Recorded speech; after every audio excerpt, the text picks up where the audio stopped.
Хүн ер нь амьдралдаа нэгт мод тарих ёстой гэж үздэг юм байна. Ном бичих ёстой гэж үздэг юм байна.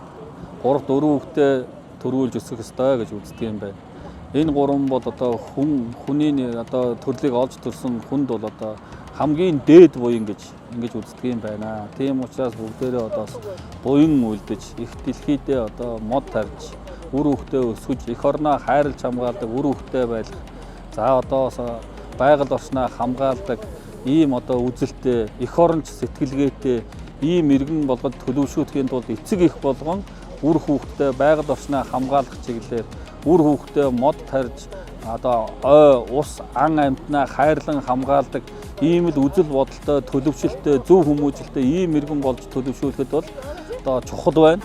За тэгээ энэ мод тарих хөдөлгөөнд манай хууль хүчний байгууллагууд тэр дотроо манай цагдаагийн байгууллага бие бүрэлдэхүүний хүрээнд одоо маш идэвхтэй оролцож ажиллаж байгаад бас сайдын хувьд бас талархалтай байгаа.